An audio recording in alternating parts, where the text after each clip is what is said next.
Gabriela Carpinetti, ustedes saben, no sé si saben, pero les contamos, es abogada, docente, fue directora nacional de promoción y fortalecimiento para el acceso a la justicia del Ministerio de Justicia, por supuesto, y ahora la llamamos porque se acerca la presentación del libro, que me encanta el tema, las implicancias políticas del pensamiento de Francisco. Estamos en comunicación con ella. Hola Gabriela, ¿cómo estás? Buenas noches. Hola, ¿cómo están? Gracias por la comunicación y la invitación a conversar con ustedes.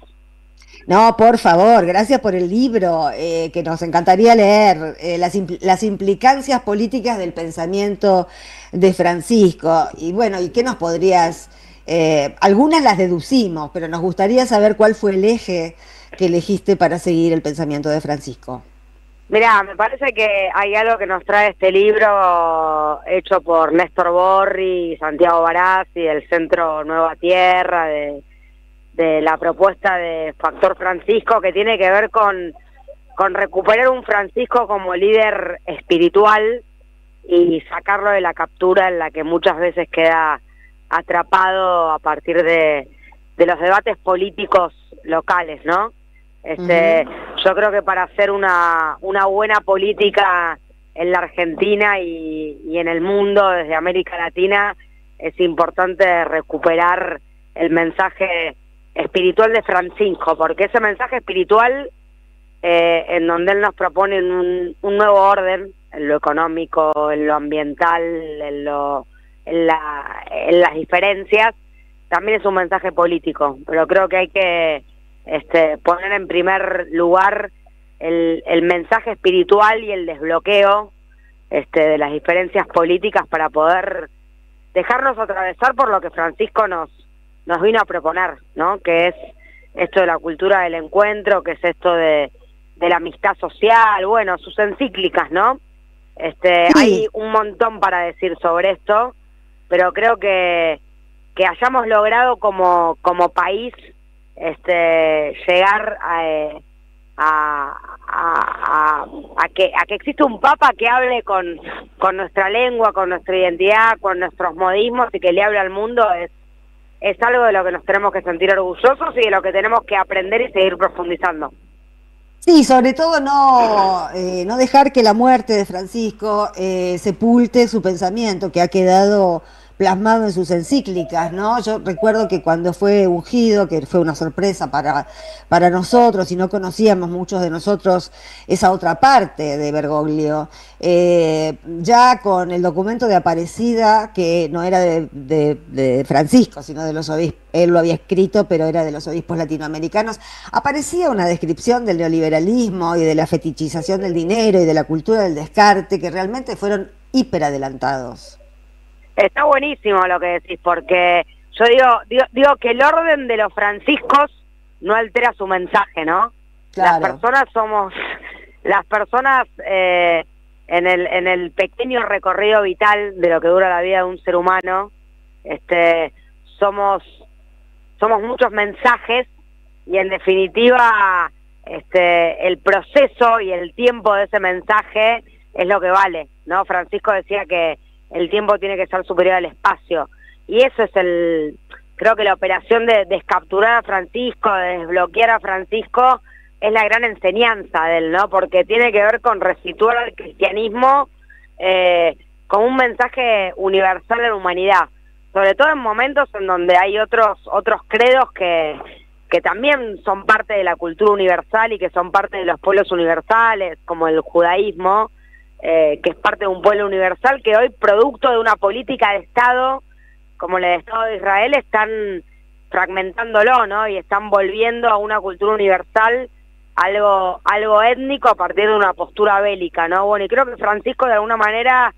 logró que el cristianismo salga de ese lugar un tanto faraónico al que muchas veces fue sometido desde el dogma de la Iglesia Católica y volvió a posicionar al cristianismo en un lugar de mensaje humanitario, ¿no? De propuesta de cómo vivimos, del buen vivir, ¿no? Que es algo que Mm. comparte con culturas ancestrales. Así que creo que si podemos mirar y tomar y seguir caminando con Francisco en ese camino que él propone, también es una alternativa a los tiempos que corren en la Argentina, ¿no? En donde la utopía y la crueldad primero fascina, después te exige obediencia y finalmente por su desmesura fracasa. Bueno, ¿qué hacemos frente a la utopía y la crueldad? ¿Qué utopía le anteponemos, no? Y creo que Francisco tiene que ver con eso.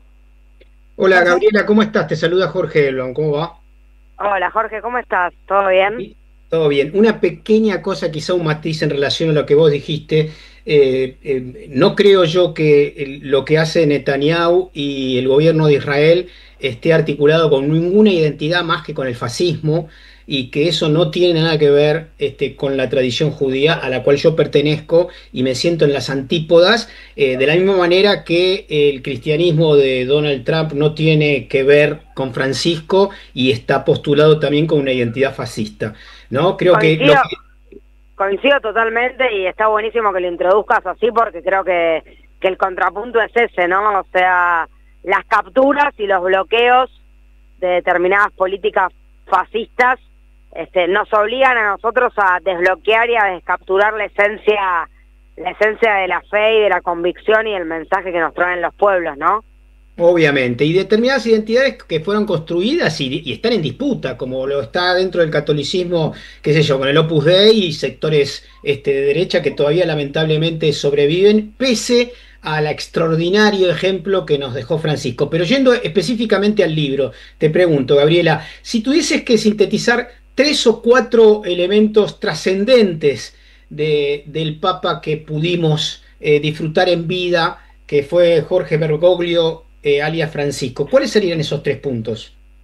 Bueno, me parece que hay una idea central que tiene que ver con esto de que el tiempo es superior al espacio, o sea, la importancia de iniciar procesos independientemente del lugar y del espacio que ocupemos en esos procesos. Me parece que ese es un mensaje central. El otro mensaje central me parece que es el de la amistad social, que creo que es superior a la amistad política.